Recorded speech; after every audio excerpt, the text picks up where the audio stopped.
recording because that'll we're make recording. the work. No, I won't. I'm not going to do it. We're live.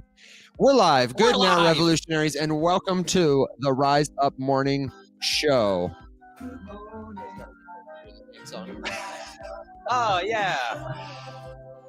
Okay, I so can't hear it at all. first things first, we're here on Tybee Island, thanks to our good friend Alex for hooking us up with this sweet B&B live and in person. Yeah. For the very first time since the three of us started recording the show together. It's pretty great, right? Oh, it's so much better. So much better. No, it is. It is better. It is better. Will's Okay. trying not to get invited to the next one. Will's trying not to get invited to the next one. Now, I miss my girlfriend. before we get into the big news and everything, Will, did you happen to get a number on what that Bitcoin all-time high was? 106.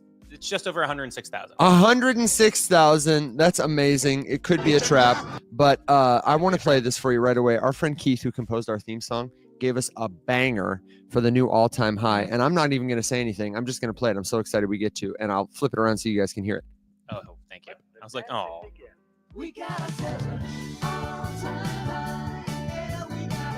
Oh, if only I could hear it. I like how happy you look. Yeah. You two nerds. Keith, I'm going to need the full version of that song. Keith sent me the file and it said all-time high short version. So I don't know what the long version sounds like, but I sincerely want to listen to that in my car. So shout out to Keith. Thank you for our wonderful theme song for Rise Up After Dark, and now all-time high. What do you think about it? Bitcoin's at an all-time high. Are we selling and rugging, moving to Mexico kind of thing? Scared. I'm scared. A little bit. Also, I did TikTok dances this morning. Top indicator for sure. Definitely an indicator. Bearish. Yeah, you could probably sell everything. I could probably sell everything. But no, I'm worried because Bitcoin pumped on a Sunday, and Sunday pumps are always fake. Because Sunday pumps lead to Monday dumps because it results in gaps in the futures chart. If I had $1 for every time Will said Monday dumps today so far, I would have multiple dollars. Yeah, it sounds like a personal problem. You will hear about it more because I'm having coffee. Oh, God. So you'll hear about a few more Monday dumps. As much as I would love to belabor this topic, does it change your opinion at all of the worry that you would feel with a Sunday Bitcoin pump if it was probably driven by the news that we got yesterday? No, it doesn't bother. No. It doesn't change at all? News, I believe that the market itself is far more accurately depicted in the charts than it is based off of news. Because the charts can't lie to you because it's just money flow. The data points can't lie to you. But news can be very strategically placed. This is true and fair. And that is why I believe technical analysis gives you a more accurate understanding of where the market is heading. And perfect example, Bitcoin's futures contracts, the CME contracts, the day they went live, it's everyone's like, this is such a great thing for the space. The day they went live, the bear market started, the top hit for Bitcoin, the day they went live, right? And so you have you could have seen that on the chart. If you go back in time, you see bearish indicators showing on the chart. And then you had this news item that got a lot of people trapped. It's a trap. News can often be a trap. Yeah. Okay. So we're not selling all our Bitcoin. No, we're never selling our Bitcoin. That's right. I might look to maybe. Well, here's the thing. So I was just right before we hopped on. I just took a quick look at one of my positions, which is Morpho. And because I'd bought everything I wanted to buy, and I had bought between 209 to 220, and it rode up to $3.20. And I was like, I didn't sell anything yet because I'm like, well, let me just see how this goes. Let's see how the interest rates go. Let me get some more data before I make a decision. And now I'm just now I'm worried. Yeah.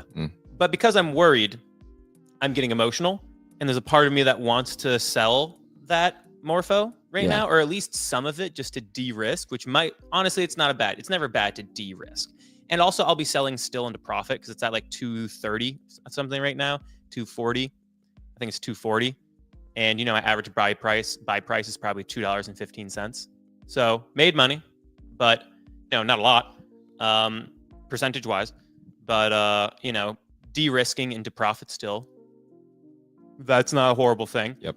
And then if I wait to see for interest rates, if interest rates do get cut tomorrow, then I can buy back in and ride the wave up.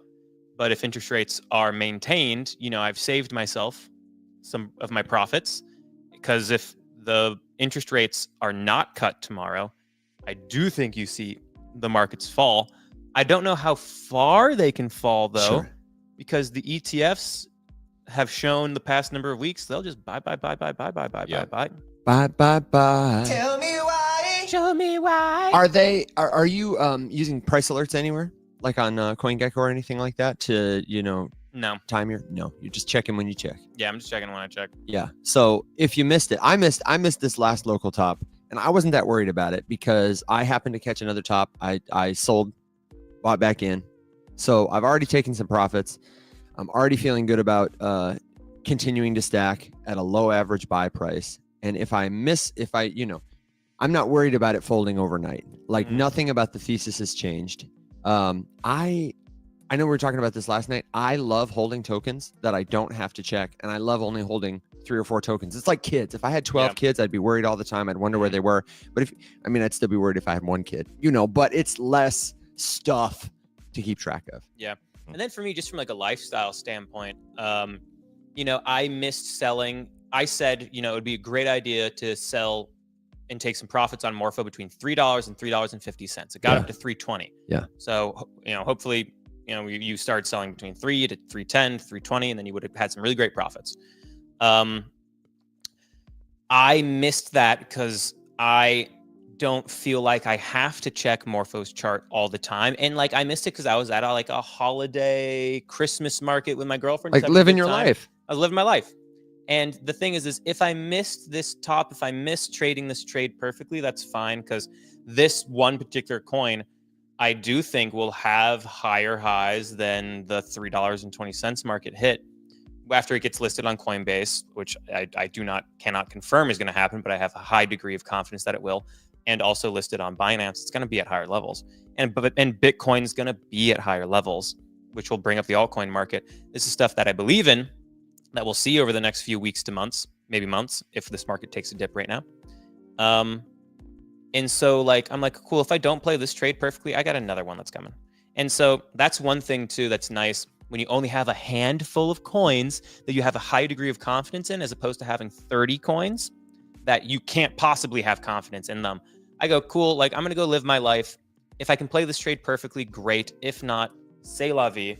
I'm not going to allow the market to dictate my life. Mm-hmm. And, I'll try my best to time things perfectly, or as well as I can, but I'm going to go live my life. And if I miss out on this one trade, whatever, No big deal. I got friends and family and loved ones and things to go do and life to experience and things to learn. And I'm not going to allow the market to make me miss that.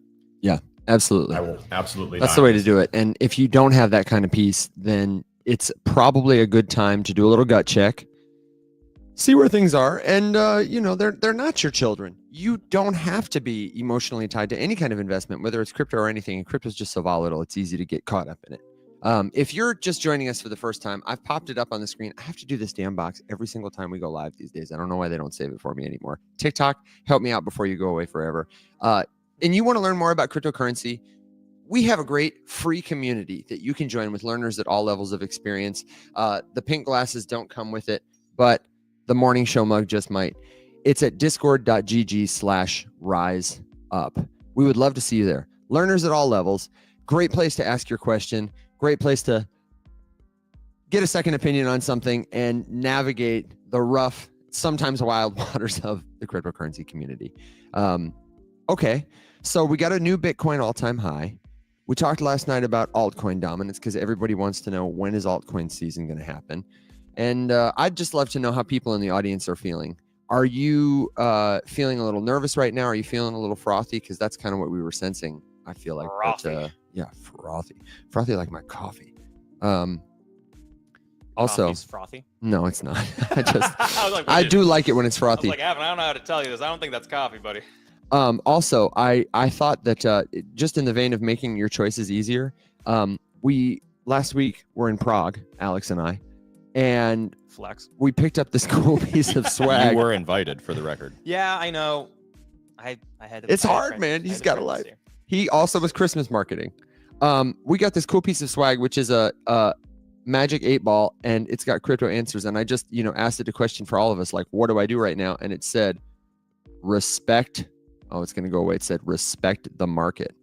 Sometimes it's nice to just That not think sounds about ominous. it too hard. You think so? Yeah, it sounds ominous. I don't know, man. Bitcoin fixes this. Oh. So, I mean, Bitcoin does say you can buy Bitcoin at any price level, and one day it will be higher. and also sell the news. So watch out for that, I guess. What's everybody saying in the comments, Commander? Well, I'm actually just pulling up one of our dear friend Mike's newest initiatives. What's he got going on? You guys are familiar with Spotify Wrapped, right? Absolutely. Oh, I saw him tweet this. Yeah. Yeah. So yeah. Mike has made Base Wrapped. And I heard that one. Okay, so what? It shows me like my next token recommendations. It says like sad boy shoegazing as a token collector, or like Well, angry rage Sundays. mine Or is it rap like what you did on Base? yes. Yeah. Mine is actively still fetching transactions because apparently I have a few. Yeah. Is it going to like give me, Mike? I really hope it gives like how Spotify be based on your listening. You were like the pink Pilates princess. Yep. Right. Lover of right. pop music, and you're just like, what? You listen to 867 hours of Chaperone covers. Mine was like, your music is Vikings in a storm fighting bears playing the keyboard, and I was like, hell yeah, I love this. Yeah, that's Mine great. is just Otis Redding. Otis Redding. Otis Redding and anger. I would feel like you got some like we were listening to Disturbed last night in the car. Always. Rockin' Disturbed, man. Yep. I mean, it's fantastic music. Absolutely. Yeah. It do be. We're It's still do be. looking. I do enjoy all of these little Mike, we're trying to give you a commercial, but the load time's killing us, man. Our Wi-Fi is a little slower here. Could be us. Our Wi-Fi is slower. it's not my usual speeds. I do enjoy Mike all of the little messages on the loading screens. Geez Louise, you've done a lot on base. Anyways, Mike.eth is a pretty cool guy, isn't he? Yeah, he's super cool. No, that was a loading message. Oh, is it really? Oh, is it really? Yeah, oh my god, that's so good. It worked. Mike.eth is a pretty cool guy. It worked. Free plug.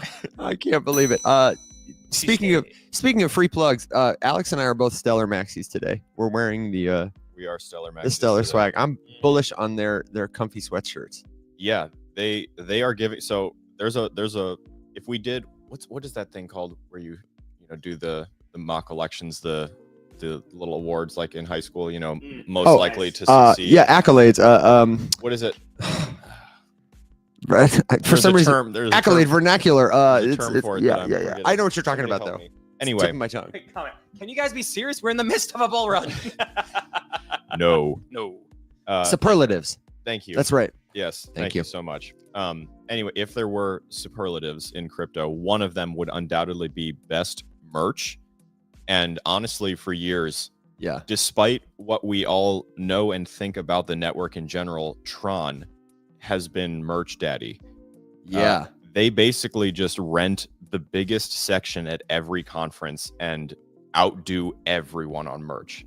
Like everyone has mediocre t-shirts and Tron's out there with backpacks, hats, lanyards, mugs, cups. I think they had like a stuffed claw animals. machine one year that you could get stuff. And Well, the giant ICP prices did right the same wheel. thing. Did they? ICP had a claw machine that you could get like some actually genuinely adorable plushies out of at the Bitcoin Nashville conference, which is a weird conference for them to be at. But they had this giant claw machine, and I was like, "Oh my god!" I have a video where I'm like, "Buy it all! I'm an ICP maxi now. I think I saw that. These plushies are hot." I meant to bring back a Tron plushie from Prague, but I lost him.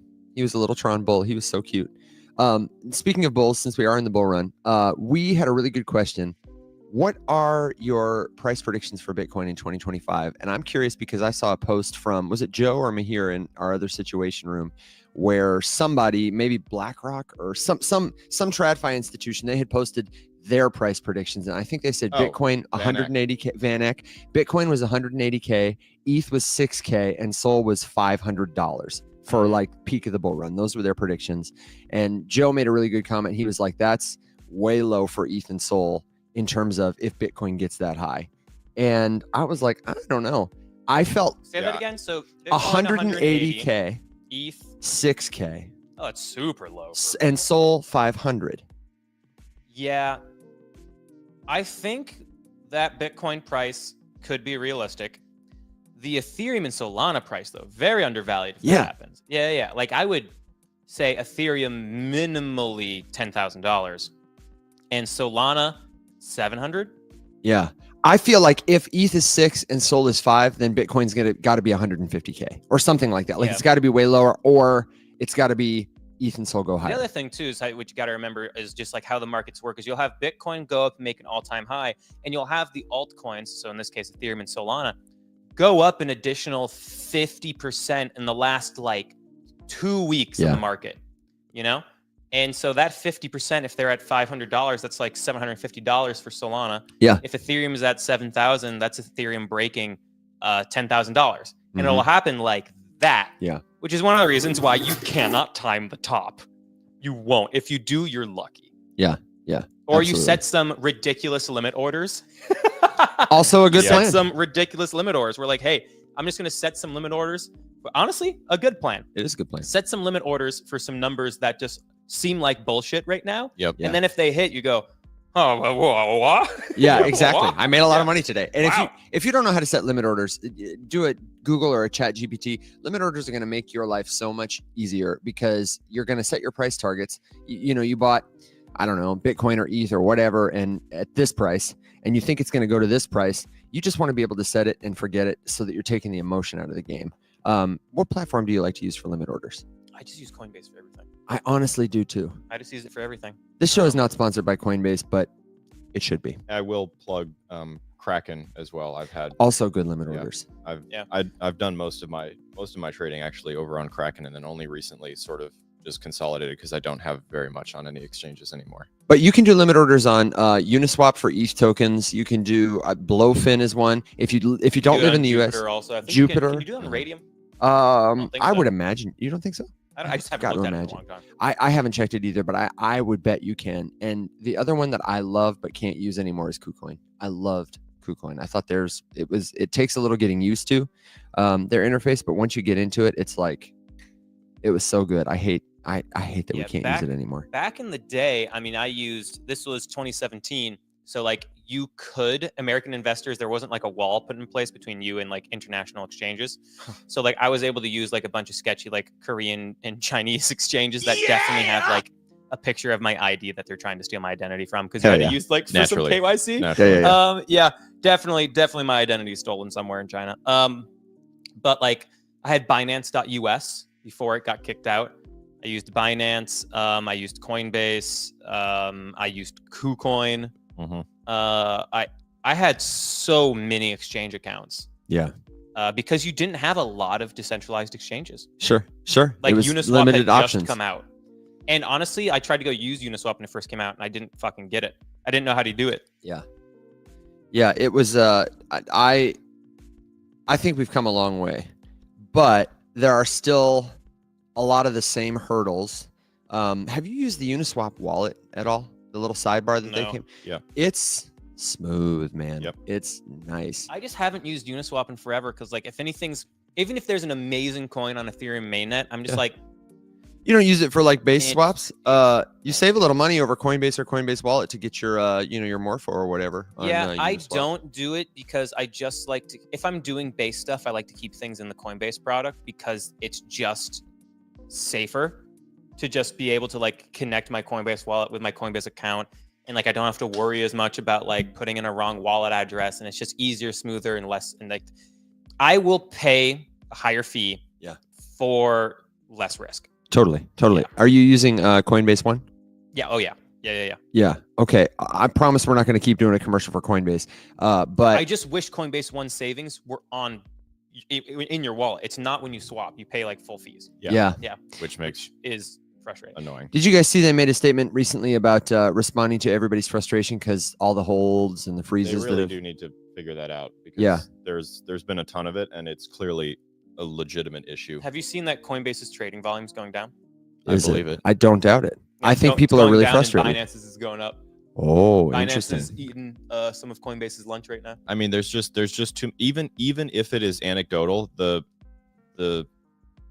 presence of the complaints on social FUD. media getting a lot of attention merit some sort of action. Yeah, and their Yeah. response, they made a response to it, a public response, which is, like, that's good. That's a good step. But then what they did was they said, like, basically after the election, there was a lot of fraud, there was a lot of suspicious activity. And so our, notifications, our triggers, our freezes, we've just been doing more of it lately. And I don't know about you, but I don't think that's a very satisfactory response. That's basically like saying, yeah, we know it's happening, and it'll like, we don't really want to do it. They're kind of passing it off on something. Well, it's Appealing It to a higher sounds power. like a politician giving an answer to a question that they don't want to actually give you the answer on, which Yeah. to me says that BlackRock is telling Coinbase to do certain things to keep prices low, Well- or manipulate markets for the ability for people to stack more. And I who mean, are in the know. I wouldn't say that that's outside the realm of possibility, but there's another option, which is just that with Coinbase, you have the exchange that is a publicly traded company in the United States that is, regardless of whatever is incoming, regulation wise, right now, it's extremely murky and hard to operate. And it wouldn't surprise me to know that they're just being like way too careful and that users are the collateral damage there. Yeah. We've seen, like, as we interact with some Could of be. these bigger We just companies that have these humongous legal departments. Yeah. I mean, we've seen hyper caution in other areas too. I mean, Stellar for example, won't let any content exist where someone who works at Stellar even says the phrase XLM, Yeah. just because there are legal concerns about shilling your token or whatever. Yeah. So I don't know. It doesn't really surprise me. This is one of the downsides of exchanges, especially the big ones with high profiles that have certain rules that they have to follow. Coinbase, especially so, considering that they are a publicly traded company in the United States and they have way more rules to follow. So I don't know. It doesn't surprise me, but they definitely need to, at the very least, say something about it. And I don't think it would land poorly to say just that if it is, Yeah. confusion or concern over operating in this regulatory environment that we have right now, and the hope that it will get better or whatever. Like, that doesn't seem like a hard thing to address. People respect honesty, Totally. particularly Yeah. in like a bad situation. Yeah. Because it's like, oh, you respect me, your clientele, enough to tell me the truth of the situation. Be like, hey, this is where we're at. It's going to get better. Like right now, things are just going to suck a little bit. We're working on it, but like, this is what's going on. This Yeah. is where we're like, oh, okay, cool. Thanks for helping me understand. Totally. Even if you don't have the satisfactory answer, at that point, it's about trust. Yeah. And like you said, Will, there are a lot of trade-offs and benefits to using an exchange like Coinbase, Kraken, whatever. But I don't know. It's very hard to unify communications, to make everything compliant. Legal wants you to say one thing, PR wants you to say another. I think we need to have somebody on the show from Coinbase, because I would like to talk if to they them. For want real. help with PR and building a trusted, collaborative, educationally focused, on-chain driven community with people who could do that for them, maybe they should stop saying no to my resume when I put it into their job applications. Listen, all I want to say is, Jesse Pollock, I know you're on TikTok. I love the content, and I want to help you reach more people. So let's, call me. Yeah. We had a good question about. and if TikTok goes away, we might be Oh. open for jobs. We might be. Yeah, for real. Can the devs please do something? Yeah. Coinbase. Seriously. Coinbase. I saw a lot of questions in the chat about altcoin season, Bitcoin dominance, and I want a quick refresher on this. What's the level today? What's our Bitcoin dominance? Did you check it this We're morning? above the 57.4% that we didn't want to go back above. Okay.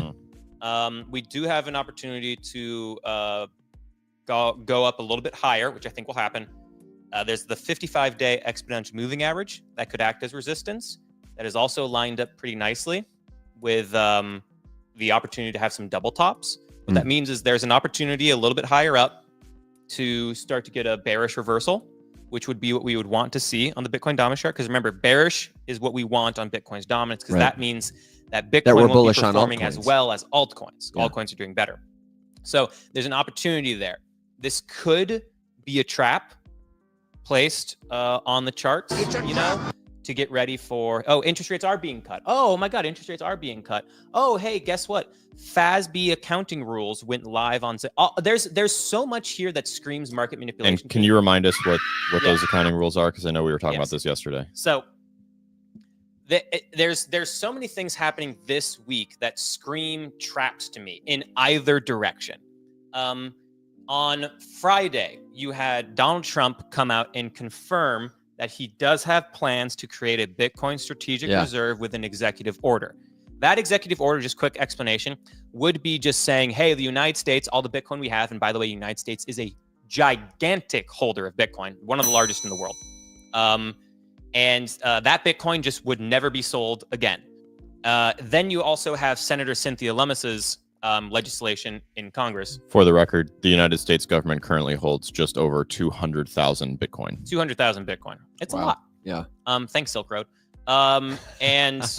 So Senator Cynthia Lummis's bill in Congress, that if it does get passed, that would then start the United States actually actively buying Bitcoin. It would be buying 1 million Bitcoin, which is a lot. A lot. Well, actually, it wouldn't be buying 1 million. It'd be buying, I guess, an additional 800,000. Yep, 793,000.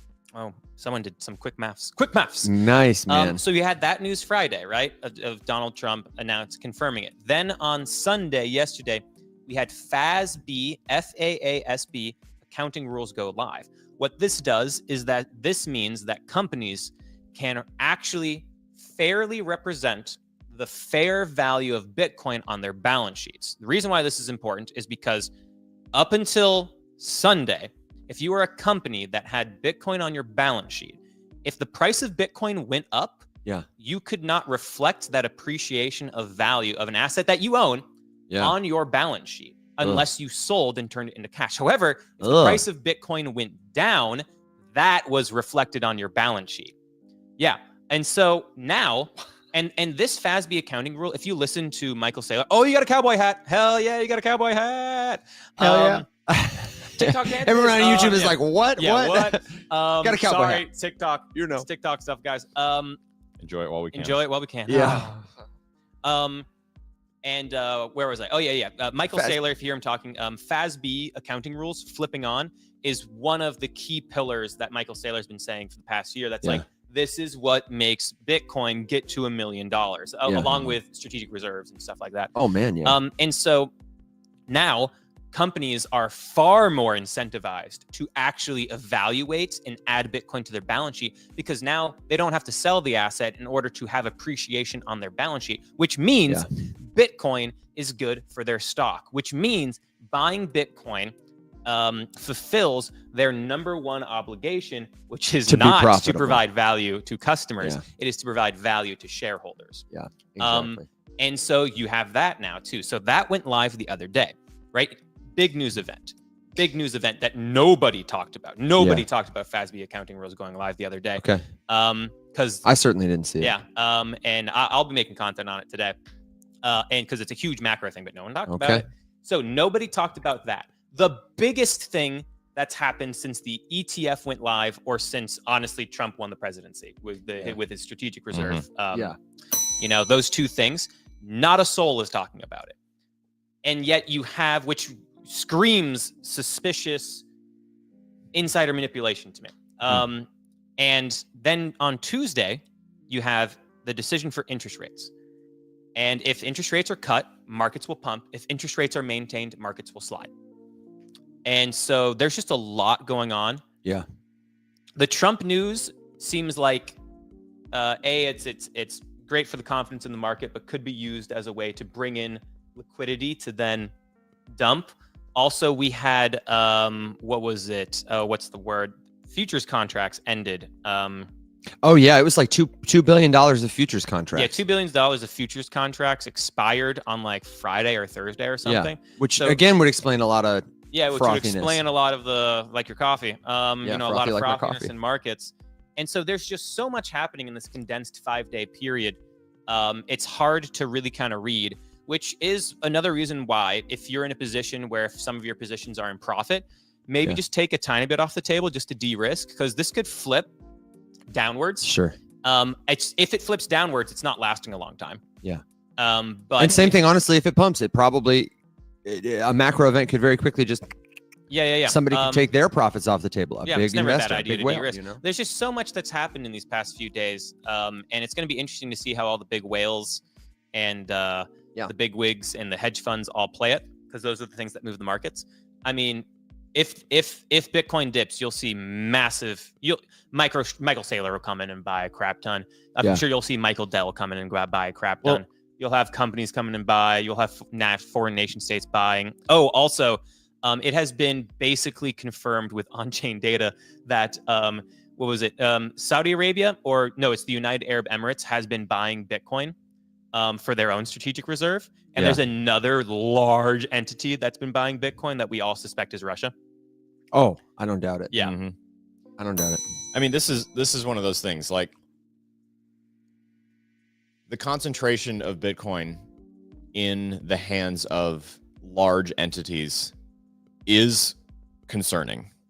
However, this is one of those times, this is one of those things where you're witnessing the concentration of an asset that is widely available.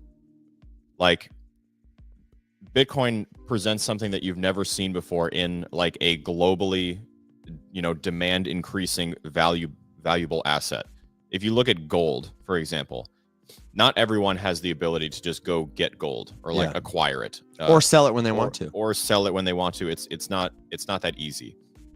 Precious gems, diamonds, like anytime something has been discovered, found, whatever, grown in popularity, grown in value, it's basically just been this thing where everyone, the vast majority of people worldwide just sort of watch the wealthy and the powerful accumulate yet another high demand asset that is worth lots of money. With Bitcoin, you have the ability where, anybody can go get a little teeny bit of it.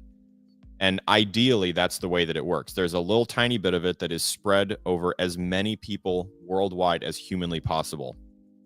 And then you keep it and you don't give it to anybody else. Because, I mean, as we're constantly seeing, this kind of, brings into question the conversation we have every time we're in a bull run. Like, hey, something is different now than it was last time. What does this mean for the next bear market? What does this mean for Bitcoin's new floor? And historically, we don't see Bitcoin's floor drop below what it was on the day or the eve or whatever of the U.S. presidential election, which would be about, mid 70s? Or something like that, 76, 77. Someone fact check me on that, but fact check yourself, brother. Ooh, that would be fact check yourself, brother. The gap, there's a huge gap. Huge gap down at just above $77,000. Yeah, and we've just been, not able to do it. But history would say that in a bear market we could revisit that. Yeah, it would be a break from historical trends to go below it. However, right now, it's interesting because we don't even need to go anywhere near that realm of dip before ETFs just start housing whatever's going onto the market. Yeah. And then Michael Saylor just like trips and accidentally buys another $100 million worth of Bitcoin. Dude, the other thing about Michael Saylor, it's going to get even crazier because he's about to be an S&P 500 company. Yeah. Which means that the MicroStrategy stock. Oh, you just got another great hat. Did I thank you? The MicroStrategy stock will then just be plugged into the S&P 500 index funds.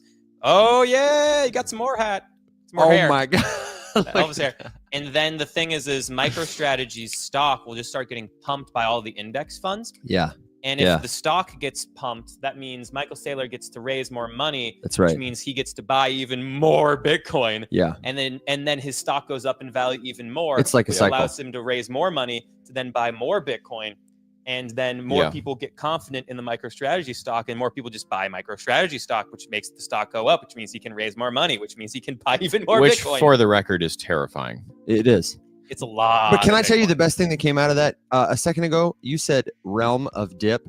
And if somebody is about to start like a guacamole and queso store, Realm of Dip, I would be so bullish on a store called Realm of Dip. Can I take the idea? Can I tell like it? A dungeon well, crawler. just really quick before we go ahead. move on, just because I don't want to move. I want to move back just real quick. Okay, but everything that and will just described, right? Like if you've been in and around this industry for a little bit and you just heard Will describe the way that MicroStrategy continues to leverage their own company's valuation to buy more Bitcoin, which increases the company's valuation to buy more Bitcoin. If you're not getting FTX vibes, you should be. Mm-hmm. There is one difference, which is worth noting, and will offer some degree of protection, but I don't think it's enough personally. I'm willing to be wrong on this. I hope that I would be. But with FTX, right, a lot of that value prop was in FTT, which they created themselves and maintained, and it was all just a Fugazi, which is, not atypical. No. Go figure. It's another cryptocurrency with no purpose, no real value, and no use case. And bought real estate in the Cayman Islands. Exactly. Yeah. Well, and they also had a ton of Solana. Sure. Yeah. Well, yeah. Through and they were sheltering a lot of that behind Alameda Research, which hurt Solana as a network. That was a little bit different of an example, just because they didn't create Sol. Yeah. But it did severely hurt Solana as a network when they went under. Solana was dead. I mean, it went down to $8. Granted, it recovered because they didn't create it, but like FTT is, it is no more. So with Bitcoin, you obviously have the strongest of all of those assets. However, it still should be a little worrying that is Michael Saylor and MicroStrategy's strategy. If Bitcoin were to collapse. Yeah. We talked about this the other night off screen, and it was such a good convo. Yeah. If Bitcoin were to collapse, MicroStrategy would collapse. Yeah. And then MicroStrategy would go bankrupt and it would have to sell all of its Bitcoin. Yeah. I think that might be a fun thread to pull. I acknowledge, I don't know that we actually explicitly answered a question from a couple minutes ago. You gave us a lot of explanations and indicators about why it's not altcoin season, starting with Bitcoin dominance. But I just wanted to clarify. I haven't said that. I want to clarify that I'm not saying it's not altcoin season. I'm saying that we might not have a good time right now, right in this moment. Doesn't mean it's not altcoin season. A month, 2 months could go by. This is just a little blip on the radar. Right. It could very well be that. And then you look at the chart and go, oh no, but that absolutely was altcoin season as you just see dominance fall. Well, thank you for clarifying. And just for people who were there from the start to say, like, Bitcoin dominance is one indicator you can use to determine is altcoin season happening now. Essentially, if Bitcoin is not growing so fast, is not holding so much of the market share, those other tokens have some room to breathe, room to grow. We got the question that I love to answer, that I know you guys do too, and I want to honor it, because if you're new here, learning about crypto can feel like drinking from a fire hose. You're like, what the hell are these guys talking about? And so can we give a quick round of, if you're a total beginner, you're here, you just want to learn, what are some good ways to get started? You want to start, Will? Meme coin casino, baby. Yeah, Pump that fun. Pump it up. You go and pump. Yeah, no. If you see lives on TikTok, which you will see, of just people being like, buy. For right now, it's been this Fly Guy coin. Report it, because it's illegal. Yeah. And if they say not financial advice, doesn't hold up in a court of law. I've been in their comment sections, be like, does not hold up in a court of law. Anyway. Sorry, Will, we have to disclaim that. This is our opinion. This is just our opinion. We're not lawyers. It's really easy to look this up. So it's really easy to please look it feel up. free to Please fact feel check. Free to fact check it. My opinion. Yeah, you should. That crime is illegal. I've recently gotten chastised for holding the controversial opinion that crime is illegal. It's just stupid. So, Well, hey, remember, fact check me, I guess. Remember, we would all have so much money in the crypto space if we were all willing to do Fact check crime. yourself, brother. Just a little bit of crime. Just We'd be so rich if we were just willing to do a little bit of crime. But yeah, so where are great places to get started? Honestly, your guys' favorite answer has kind of become one of my favorite answers, which is go to Coinbase Learn. Coinbase.com/learn. Coinbase.com/learn. Again, not sponsored, but really it should be. But come on, Coinbase. That's actually a really great place to learn. They have some really good resources, and then they teach you about certain coins and what they do, and it's really nice. And they have some really easy to learn little things to click through about what the coin does, and then you start asking yourself a few more questions what is this decentralized exchange? What is lending protocol? What is blah blah blah? Yeah, all that kind of stuff. That's a great place to learn to start with, and then let's see. After that, come to the Rise Up Morning Show. Hop into the Discord. No, but you can also, I would also say, providing a basic understanding of what is Bitcoin and why is it valuable? A book called The Bitcoin Standard, and I always forget the author's name. Safedine Ammous. That one, super moose. Safety and a moose. The Bitcoin Standard. That's a really good book to just be like, okay, like, why is Bitcoin valuable? Yeah. Or like, what's the whole deal with this? And then like everything that provides a base understanding to provide for value afterwards. Those are two great places to learn, because with Coinbase Learn, you can start to learn a little bit about like altcoins and like different categories of altcoins. They've got the info laid out just in a helpful order too. Yeah. Because right as you learn about wallets, you're like, well, where do I buy and sell crypto? And they're like, here are exchanges. You know, like it's just they did a really good job. Yeah. And I think other than ourselves, if you want to learn about like what makes a coin valuable, and this is a large person who I learned from. It's Coin Bureau on YouTube. A lot of I would say he's a regular sized person. A regular sized person. Yeah, have met him. Can I know you confirm guys- regular size. Yeah, regular size, but big. But yes, fan. Coin Bureau. Yeah. Coin Bureau does a great job, particularly when you watch like their singular coin breakdowns, because he gives you the full history. He gives you an understanding of the technology. Cool. He gives you an understanding of what could potentially cause it to break, which helps you understand about certain problems in the crypto space that exist, that if there's a solution for, could be a big value driver. And then also what about it is valuable. And if you take that, and he explains it very, very simply, you'll start learning little bits and pieces of everything. And I think he's a great place to learn. I think he's a great resource for everybody, particularly if you're new. And even if you're not new, you've been in the space for a while, like they have a full team at Coin Bureau of people who are good at taking super complex terms. Like you'll hear the term modular blockchain from a bunch of folks on TikTok, but no one will explain why it's valuable. And honestly, I wouldn't do the best job except giving you the quick, like, here's why it's valuable, and here's the pain point in the market. And that's not even the first question you should be asking. But all you need to do, but still, like you can start to get an understanding totally from somebody like that. We can do a good job of that, but I learned from somebody like that. There's I think he was the most value I ever got from an influencer. There's a great creator on YouTube who I would say honestly has taught me more, called Whiteboard Crypto. Okay. But he doesn't really post videos anymore. I've actually reached out and tried to like get a hold of him, and can't be done. I don't know. I don't think he's active anymore, which is a shame because they were the best tutorials on YouTube.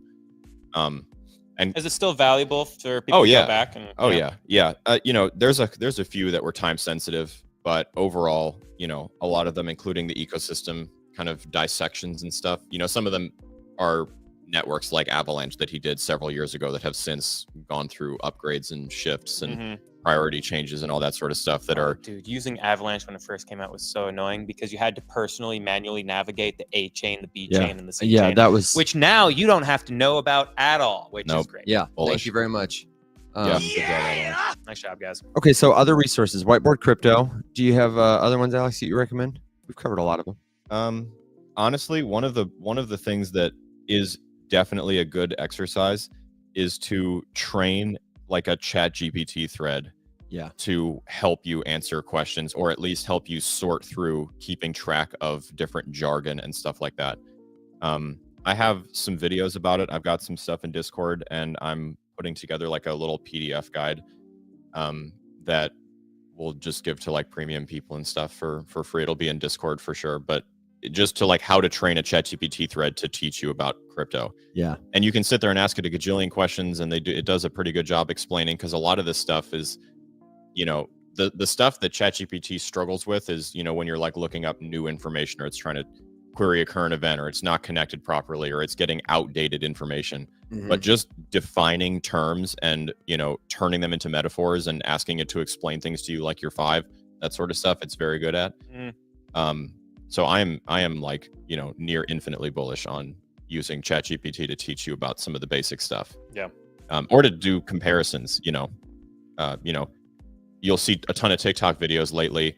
I don't know why this is always a thing. I mean, it's just kind of proof that people don't really know what they're talking about. They're comparing Say and Sui.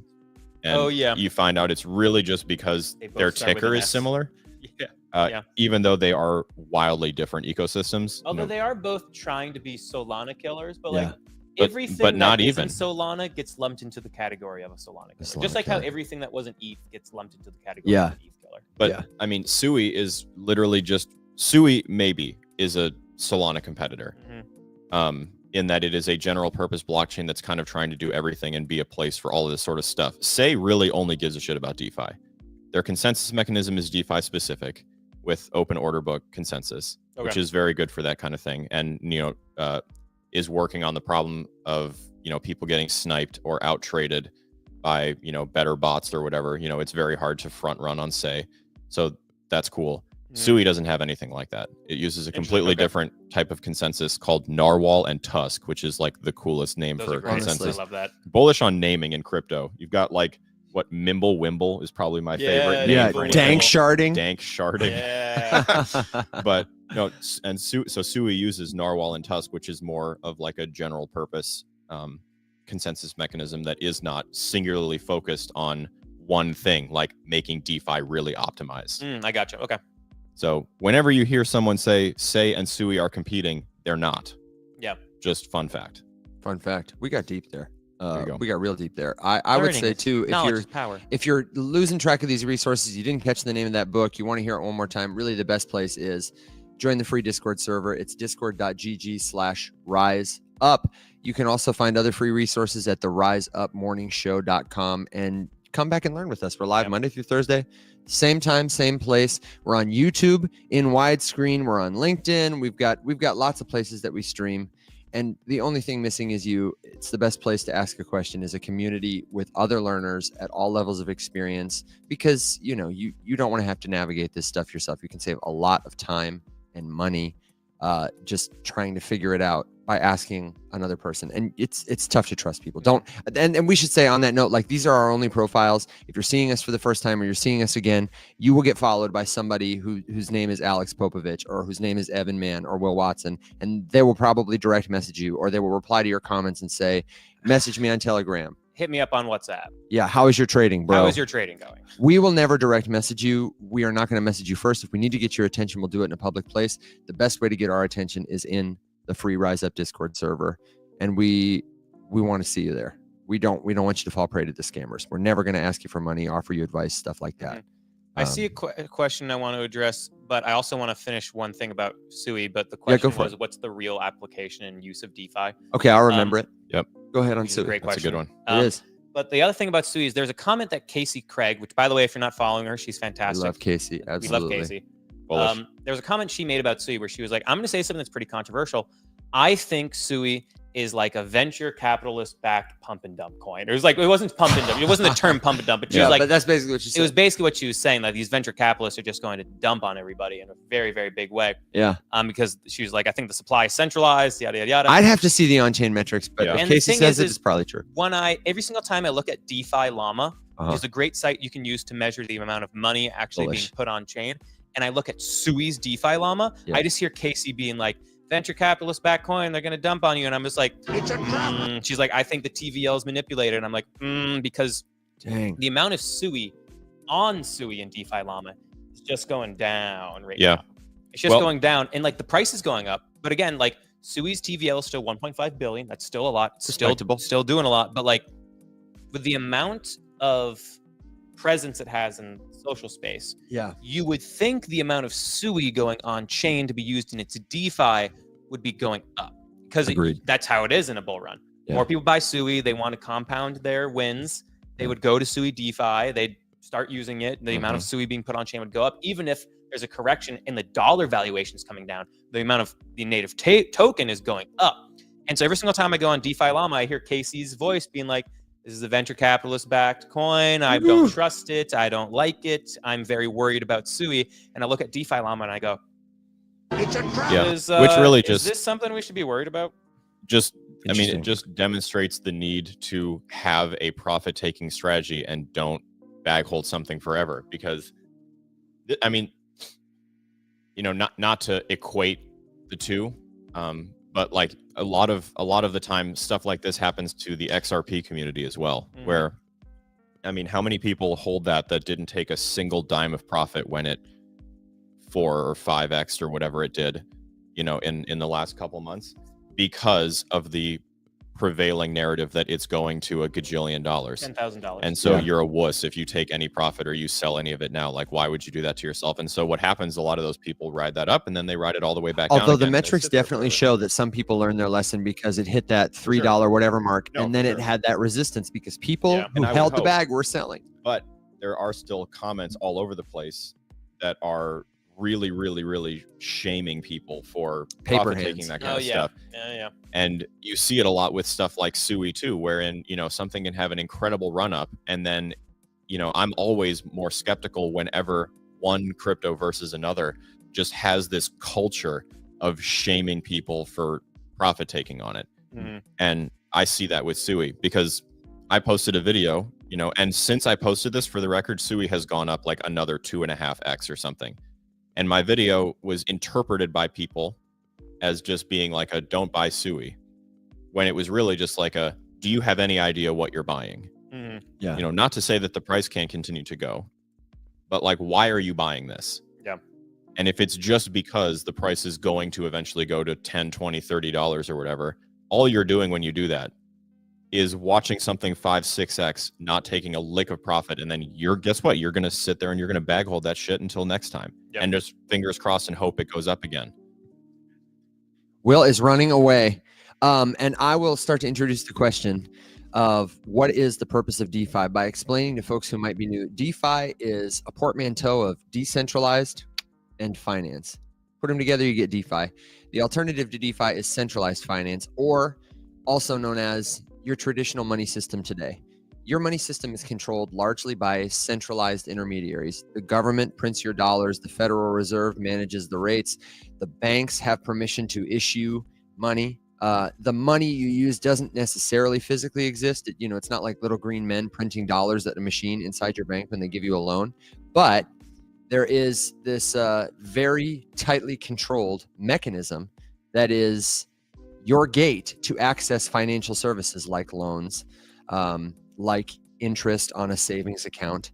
And decentralized finance says, what if we took those intermediaries who are humans, who can make mistakes, who are very expensive, and we replace them with pieces of computer code that don't need to take a nap, that don't make mistakes, and that aren't going to lie to you or subject you to their terms and conditions. Everything's very transparent in a place everyone can see it.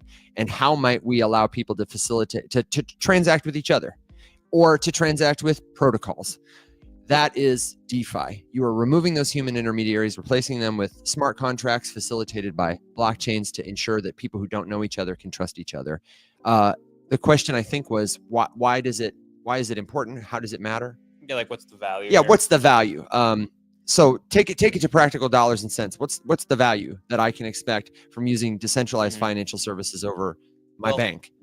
As with anything, and this is kind of going off of things that you already kind of hinted on, but as with anything in the crypto space with blockchain, the greatest thing about blockchain technology is it removes middlemen.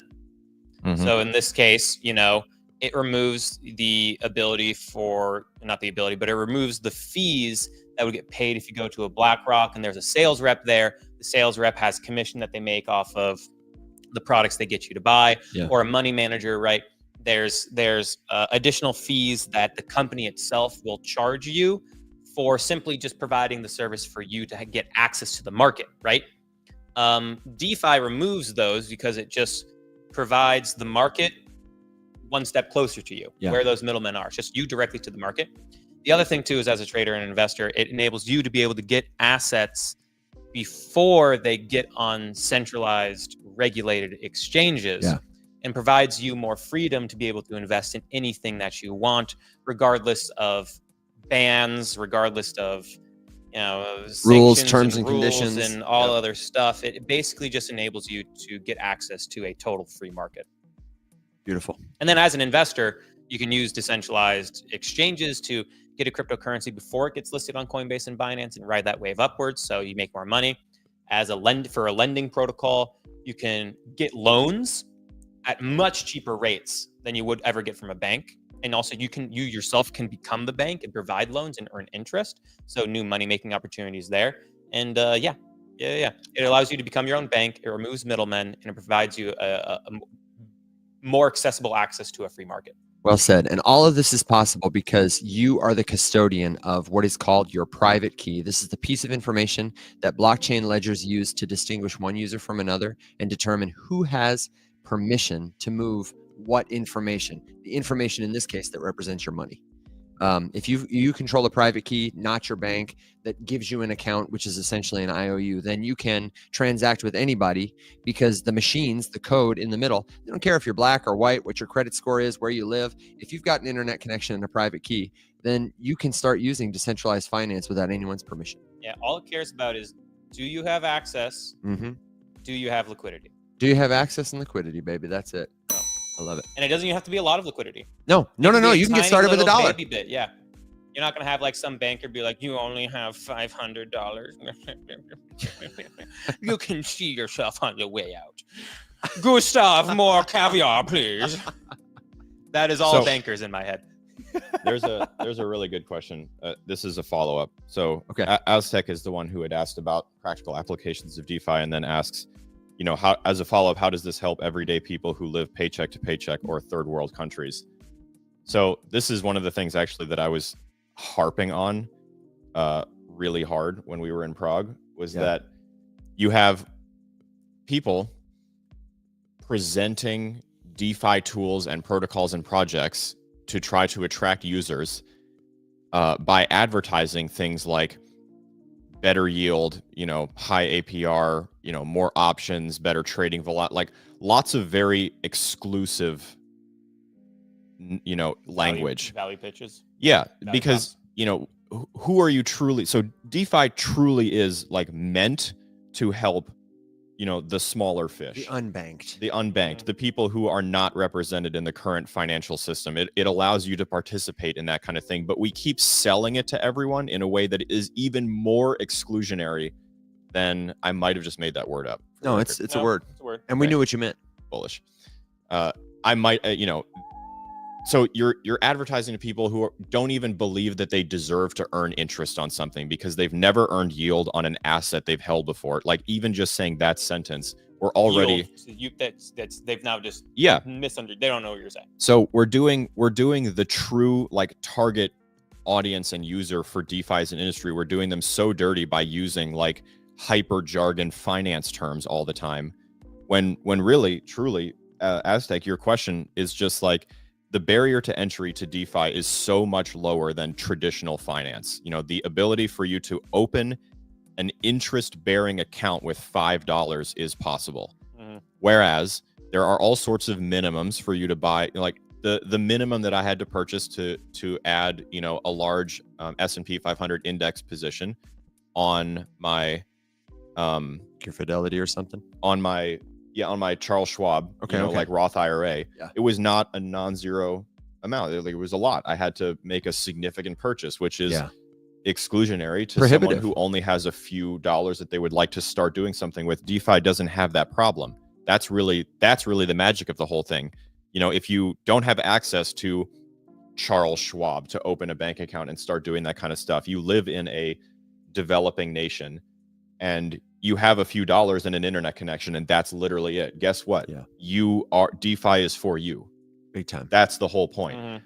That's why it's so cool. That's why DeFi as a narrative makes so much sense, because the target audience is huge. And as we constantly say, adoption has been achieved with that target audience. If you look at the adoption curve, right, it's not zero to mass adoption. There's niche interest, niche adoption, mild interest, mild adoption, moderate, mass. And DeFi is now, I would say, pretty comfortably in mild adoption. I would say so. Wherein you have Money's there. people all over the world in a number that's growing, using it, supporting these networks, earning interest on something for the first time ever. And we just need to clean up the language and make sure everyone understands that they belong here, that you're allowed to be here. But the thing is the mass marketing, and this is just like to understand the world. Money drives everything. Money is the incentive. If you want change in the world, you need to set a structure in place where money incentivizes that change. Mm-hmm. That's true for just about everything. And right now, the reason why you don't have language like that, Aztec, in the space right now, and you had more of it a couple years ago, you have less of it now than a few years ago, is because TVL. It's money. We want to attract the people with the money. Absolutely. Because we need the money. We need the adoption. That's how we grow. And we need it fast. Yeah. We Got to need it pay the fast. VCs. But that's my point. Like you can communicate to those people while still using inclusive language that lets Mm-hmm. you know, everyone know that like, hey, you're here too. Because ultimately, what are you doing at the end of the day with a DeFi protocol by being more inclusive? You're increasing your The ability amount to of grow. You're money touching you the can total make, addressable. Yeah. I feel like all the degens too. Like at this point, if I saw a website that was like use stablecoin, I don't know, a non-jargon way to pitch DeFi to the masses. I as a like a native, a degen, I don't need to see a weird hyperliquid dashboard with a No. bunch of squiggly charts Honestly, and that APYs. turns me off. Like that tells no. me. I mean, I get it because you look like Uniswap or you look like KuCoin or whatever. I get it, but I am savvy enough to know you're doing DeFi, and I think everyone on crypto Twitter is.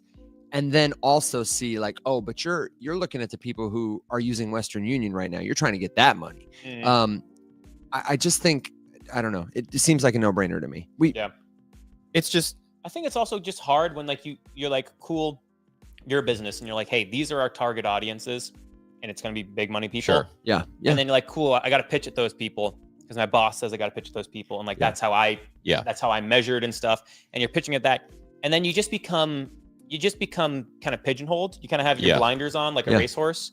And then you kind of lose a wider pitch. It's a bad incentive. It's a bad incentive. And like, you know, then you create a habit. You're like, okay, cool, this is my pitch. Like, this is how I talk about this. And like, you exclude some other folks. And that's just kind of human nature, you know? Totally. So a lot of the times it's not, I mean, it's on purpose. Like we want to get these people, but like the mistake and it's not purposeful is like then just like really tunnel vision focusing on that. So that's one of the reasons I was excited. I'll pitch Stellar again and say the Stellar Development Foundation threw an incredible event, and their whole rebrand is about like building better. We build the future. We build better. And they're emphasizing these like practical solutions. One other great use case of DeFi is to give velocity to money. You mentioned about gold. It's not very liquid. Like Bitcoin is superior to gold as a store of value because you can get online pretty much anytime and sell it to pretty much anyone. Well, I mean, in some capacity, yeah, but obviously for the record, it just bears mentioning that if we all have small amounts of gold, it's so universally respected as a store of value that like you can just trade gold to each other for stuff in small amounts. But where though? I mean, I'm just saying it's possible. And like, how are you going to get a fair market value? If you're desperate and all you have is gold, I'll take advantage of it. Sure. With my flecks of gold, will I be able to get my Kit Kat? Can I get a Slurpee? I don't think so. You got change for a carrot? Just because you guys couldn't wait to interrupt me and point out that it's inconvenient to transact at 7-Eleven with a gold bar. I said flecks of gold. My next point was just that transportation costs are unbelievably inconvenient. It's very heavy. Well, it's hard. Well, you guys. You interrupted me. So yeah, I know, because it was a point worth. Make your point. I'm just saying that gold as an example basically proves that like this as an idea, this as an institution, having this thing that is respected as valuable that we can transact with people independent of any sort of fiat equivalent because we all agree that gold is valuable. How do you make that harder, better, faster, stronger, more transportable, more safe, way more environmentally friendly? Yeah, that's Bitcoin for the record. But you know, DeFi in general just kind of adds all of that to the rest of crypto. Yeah, exactly. It gives crypto, it gives money properties that are superior to physical money. It is easier to share with people. You don't need the intermediaries. I think about the Western Union example all the time. Western Union is the leading by market share payment processor for wire transfers. They do big time volume. It's billions and billions. And if you're using stable coins, instead of sending through Western Union and maybe having to wait a couple of days and having to show your ID and having someone on the other end have to show their ID and have to pay a 10 to 12% or more fee, and you might have a limit and there might be a hold, there might be a freeze, somebody in Western Union system might make a sloppy mistake. All of that is avoided by, I know your address, we have an internet connection, and in seconds, I've sent you stable coins that are as valuable as the US dollar and as stable that you can withdraw pretty much anywhere. Yeah, almost instantly. Well, Western Union as an example is a good one, right? Because a lot of their volume, I don't know the percentage offhand, comes from remittance payments. It's extractive. Is typically like the more, I hate to use the word because it just sounds bad, but you know, the underprivileged sections of the population using it to transfer money that they need. Yeah.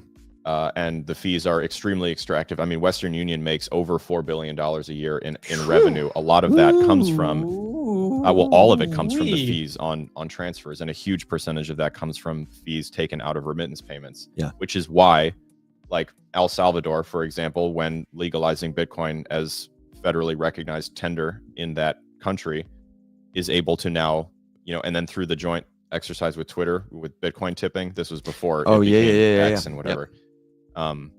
Was that Jack Mahler's? Jack Mahler's thing. And yeah, you could completely remove remittance fees from Western Union to send remittance payments in Bitcoin from the United States or anywhere in the world to El Salvador. And it was estimated that at the time when that move happened, just doing that just in the first month cost Western Union like $14 million.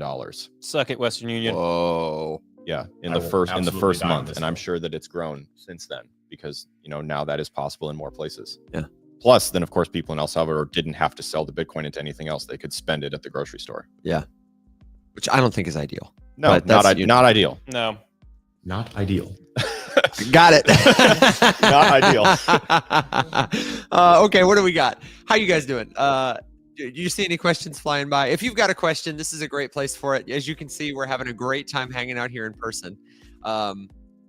I'm so excited to get to show everybody around a little more. Expect more content from us, just showing off this beautiful house. And if you need, I'll make the pitch to say, if you need a place to do some work or make some content or just get on the beach, even in, what is it, December 16th? And it's like, Yeah. I'm going to go outside and walk on the 70 beach. degrees. It's It's yesterday. like very comfortable here at Tybee Island, and Alex will hook you up with property. Yeah, That's let for me sure.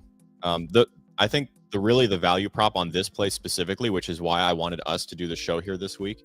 And we're going to kind of mess with a couple different filming locations, and you guys will see content from us all week long showcasing like different pieces of this. And I think both of you would agree. The productivity and like the ability to bond as a team in person is unmatched. I mean, we've been doing so many episodes of the show. Evan and I have done hundreds of episodes of the show. Will, I mean, even since you've been with us, we've done dozens and dozens and dozens of episodes together. And getting to do like one or two of them in person, like honestly, I'm preemptively grumpy about next week and going back to doing Going them back to remote just our little box. because this is so Yeah, much that's better. bullshit. But like renting a place like this for your team, if you're a startup or a small company and you all work remote, I can't even begin to tell you how much your productivity will increase if you put everyone together for a week. And it's not that expensive. No, it's Like really even if not. you're flying people in or something like that, like you can rent a place like this and everyone has their own space and privacy and especially now in the off season, like because we're in Tybee's vacation rental off season right now, so rates are like less than half of what they normally are. Yeah. And nothing fills. Like there's so many openings and stuff, and I'm like, dude, like take the winter and take your like small company and do like a mini retreat somewhere and put everyone together and bond. I mean, and you're by the beach and it's like it's or your Tybee. family, dude. Like Yeah. just go for the after holiday blues No, breaker. sure. What's the name of the company, Alex? Vacation Rental? Lighthouse Vacation Rentals. Okay, if you book, if you book through Lighthouse Vacation Rentals and mention the Rise Up Morning Show, I'll send you a Rise Up Morning Show mug for free. Yeah, We got there some you go. more Let me merch know. coming soon. Somebody made a generous donation to the show, an influencer you might know, and they said, "Hey, use this on merch giveaways." And we're gonna do some of the. I think we got to do onboarding your mom since 2017. Also, this is news to me. I didn't know we got a contribution. We did from somebody generous who also does a morning show and sometimes shows up in our chat.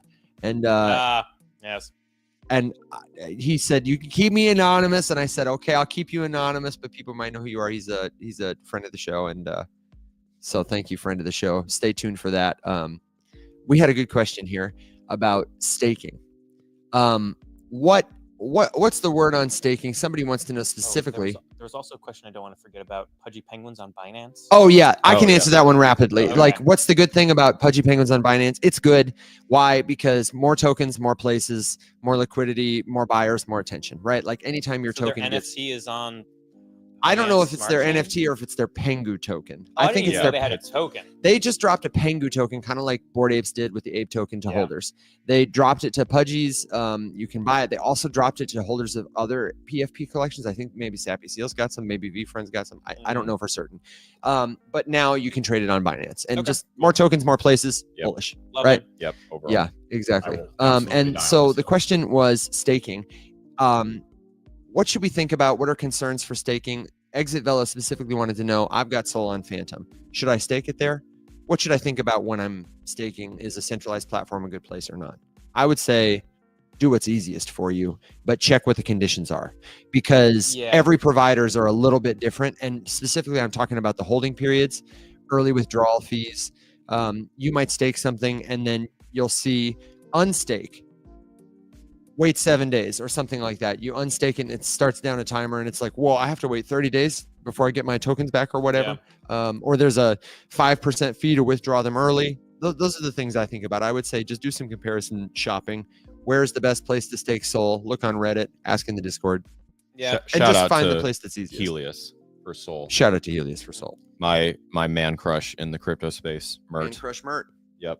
The CEO of Helios. If you know Mert, tell him we want him on the show. Mert. The other thing I'll say about staking too is in a bull run, I don't like things to be staked because I want to be able to move them and be super liquid. And even on Coinbase, my old roommate of 7 years, he was like, "Hey, dude, I've had this crypto for a long time, and like it's up, and like, you know, what do you think I should do?" And I was like, "Oh, dude, like sell half of this, sell half of that, sell all of that, take some risk off," because like it was at a moment where he could pay off 70% of his student loans, and I was like, "Yeah, dude, let's do that." Obviously, a good idea. It's a good honestly. idea. So he's like, "All right," and then he went to go sell his Solana that was like automatically staked on Coinbase, and it was like a 5-day delay. He was like, "Oh, what the hell?" And he like missed selling it like a slightly higher price. But you know, even if it's on Coinbase, there could be a delay. Like with Coinbase, it was a 5 or 6 day delay. Do they do auto staking? Is that a thing? He says he was auto staked, but maybe there was an option. Because I think that happened to Carol too. Yeah, it happened to Carol also. So I think there's auto staking that can be turned on. We can confirm. Yeah, we can confirm that. But in a bull run, I don't stake. In a bear run, in the bear market, I'll stake. Because the thing is in the bear market, you'll see things break. Certain companies will go bust. Certain protocols will go bust. You get to see what actually gets to stick around, so you won't run into the risk of like staking something on a platform that's gonna break and go away. So like wait till everything breaks, because there's always something that breaks at the beginning of a bear market. Yeah. And then also like I'm like, cool, it's a bear market, so I'm not really expecting to make any moves for the next year or year and a half or so. So like I'll just have this earn interest in the meantime. That's super smart. Accumulate. And if you're holding something for the long term and you're accumulating it, why wouldn't you stake it? Yeah, exactly. Makes sense. What's the 8-ball say? The 8-ball says, the 8-ball says, Should have brought my dice. beware rug pull. Beware rug pull. Staking is not a rug pull though. So sorry about that. No, but Shinkus DAO certainly was. Oh, Certainly was. Certainly was. Oh, that's another thing. If there's a project that says there's like a 5% tax to stake and unstake, or to buy and to sell, Scam. I'm immediately super bearish, and immediately I label scam. Yeah. Scam. Yeah. And there were a lot of tokens in 2023, early part of this year, that were like, "Oh, these are just tokenomics," and I'm like, when did this start becoming? I don't know how many more of those we have to watch collapse and steal everybody's money before we get over that as a narrative and people stop trusting it. Yeah. Amsfar said transaction time on the dice is better. Yeah, finality on the 8-ball is bad. The TPS of the dice it reaches finality far quicker. Bitcoin fixes this, so we're good. Yeah, that's fine. That's fine, guys. We've got about 15 minutes before we ride our dogs and ponies. Oh, about 8 minutes before we ride our dogs and ponies in the sunset. Alex is gonna do some work around the island. We're gonna do some strategizing, some content. Let us know in the comments if there's something particular you'd like to see from us on a stream while we're all here together. If there's a particular question that you want us to answer, the best place for it is the Rise Up Discord server. It's on the screen, discord.gg/riseup. The only thing missing is you. We'd love to see you there. Yeah. And then, Alex, Evan, you guys might know this, but what does the TXNS refer to on Dex Screener? I don't really. Transactions. Oh, transactions. Yeah, it's got a transactions, list of Yep. real-time transactions that are coming through, buys and sells. You can click on them to see more information about them, view them on the Blockchain Explorer, and you can sort them by like size, top traders in terms of how often they trade, all kinds of stuff. Do you know, we had a question yesterday. Do you happen to know of like an aggregator that shows real-time transactions? I know DeFi Llama has one. It's called like Llama Scan or something, and Llama Feed. Yeah. And then Open Ocean is the other one. Maybe Token Terminal? I was thinking Token Terminal Maybe. or Trading View or something. I don't use it often enough to know. Yeah. Somebody wanted to see like across chains, maybe filterable. But one thing What is, are transactions you just like happening? put that into Google and like you'll really? probably come with some stuff. Yeah, it's like I want to find transactions across blockchains, and I like googled it, honestly, you can find stuff pretty Yeah. easily. but like in real time, not like on the Explorer. Oh, in real time. Yeah, like I don't as know. they're coming in. I don't know. And I don't know either. Well, first of all, so yes. Okay. I mean, for the record, blockchain explorers aggregate transactions in real Yeah, time. but we're trying to look for one like across. Yeah, I want to multiple- see like who's trading XRP and Sol and Bitcoin and ETH right now. Okay, well, and so I mean that not that I know of, just because the first thing I think of is holy shit. It's a lot of volume. data. That's an It's a lot of insane data. amount of data to Right. query. And I can't imagine why you would want to do that in a way that you can't check the individual explorer or for an individual token. Yeah, just open up multiple tabs for like Etherscan and then Solscan and then Yeah, all the other blockchain explorers. that's how I would do. we got another really good question. How do you find your average buy price? It's simple math to do the total amount of tokens divided by the price at which you purchase them. It's difficult to retroactively determine though if you haven't been keeping track of this. There like, are apps. There are apps, but if you aren't using one currently and you want to go back and get connected to, I would say CoinTracker or Coinly are probably the easiest. They're tax prep apps that you can use an API to like give read-only access to all your wallets and exchanges, and it'll figure it out for you. But if you're starting going forward, you can do it as simply as with pencil and paper, right? Yeah. And then also I have for years used the Delta app, Okay. which it did have it got sold to a company and it kind of like fell off, but like I've just used it for forever. There's another competitive app to Delta, but I just don't know it off the top of my head. Merlin is another one, I think. Merlin? Yeah. Okay. But I've used Delta, and the thing is you can connect your like wallets to it. I mean, you don't connect the wallet. You just say like, hey, this is Read my only. wallet. Yeah. Read the wallet, and it'll read all of your transactions and give you your average price. But for some folks, that doesn't work. And like I said, the Delta app can be a little finicky. And so what I've always done is because I've like, oh, watch my wallet, and then it like stops watching my wallet, and I'm like, Yeah. God damn it. So I just put it in manually, and it gets me my average price. Nice. CoinStats recommended in the chat. Also, CoinMarketCap and CoinGecko, you can do it manually. But pencil and paper, all you got to track is date, time is helpful. But you absolutely should write the name of the token, how many tokens you bought, and what it cost you in dollars or the equivalent currency. If you swapped ETH for that token, you should write the price of ETH. And you should write what the price of ETH was at that time. Because basically what you want to be able to figure out is how many dollars did you pay per token. That's going to give you your average buy price over time. Mhm. And we had another good question about, hold tight. Thank you everybody for all the, did you give a dolphin noise? You sure did. That's what that was. I did. Can you give another one? I'm going to need to add that to the soundboard. Certainly does. The people will love it. Clip it. Which Clip it. island are we on? Tybee Island. Thank you very much. Mhm. Would love for you guys to do a show reading a couple of white papers, most relevant ones for the community. I have a plan in my near future, and maybe we could do it together, to record like a YouTube video of reading the Bitcoin white paper specifically because it's short, and then giving commentary. Well, and Yeah. to compare different white papers, we could add some like really good ones analysis, and then some really bad ones. Like oh yeah, dude. Mm. that sounds like a great plan for an after dark. When Evan and I were flying to Drunkenly Prague, reading white papers. I got pitched a guest for the show, and they sent me their white paper, and literally I just got You gotta show the picture. Yeah, no, there's a literal pyramid in it. And Yeah. that white paper must have been what, like, it was at least 20 pages, maybe longer. It was a long one, and in their growth section of like their plan, there was two things that just immediately killed me. One was they literally drew a pyramid in their marketing section about like their plan to grow, and I was like, guys, is this like a joke, or did you just miss the irony?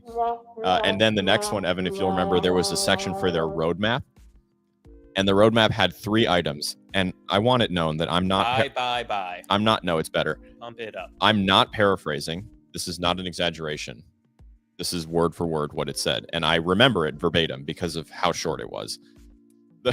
The first one was maintain complete control and authority. Okay. The second one was scale to 100 million users. The third one was establish the DAO. Yeah, so we're gonna grow the whole thing, and then we'll give it to you. Yeah.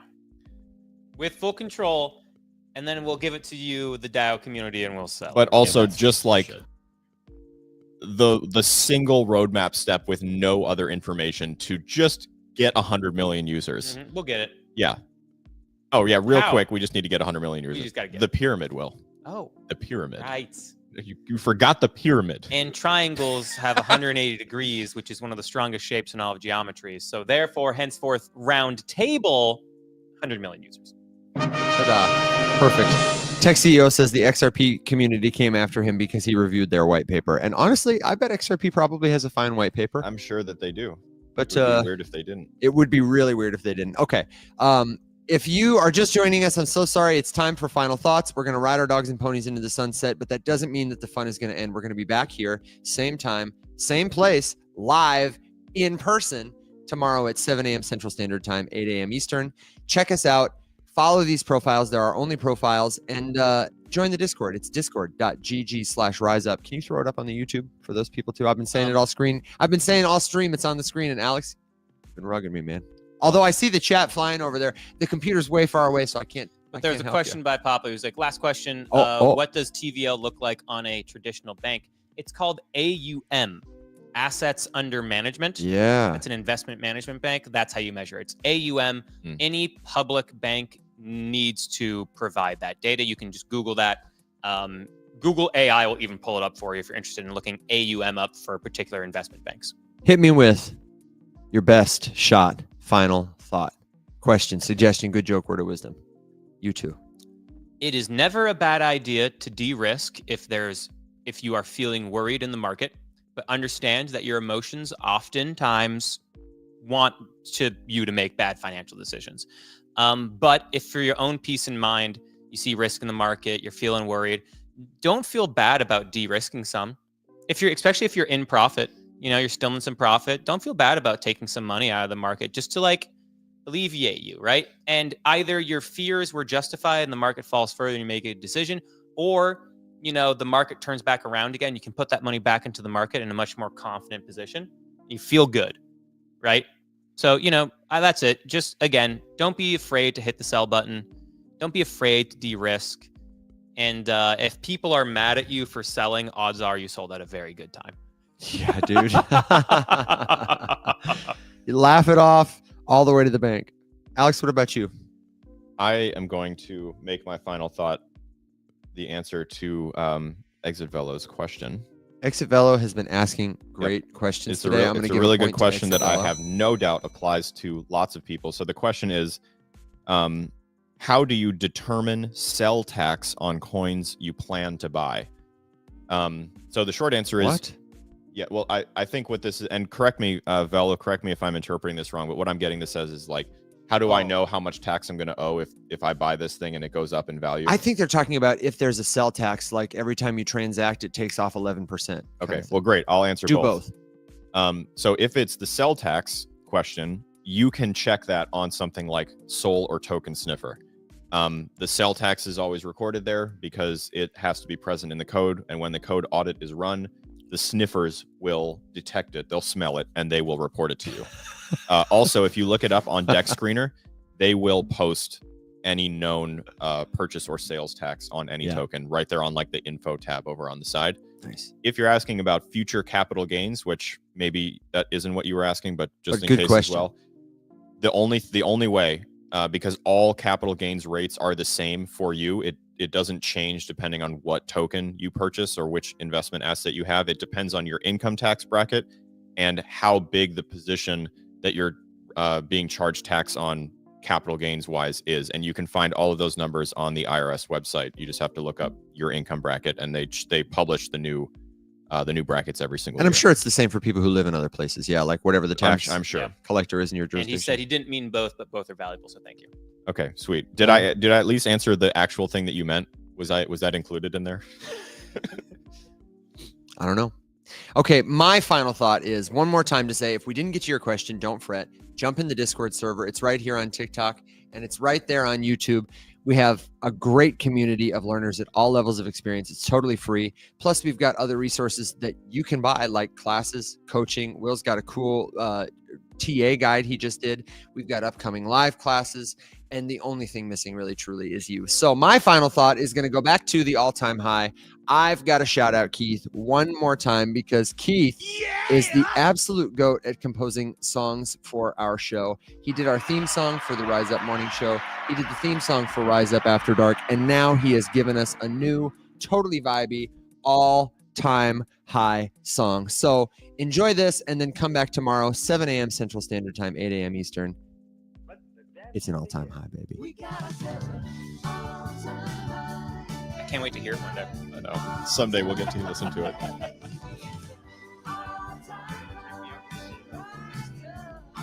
Oh, I suppose I am driving today, huh? Yeah. Bye-bye now. Wait. There you go. See you guys.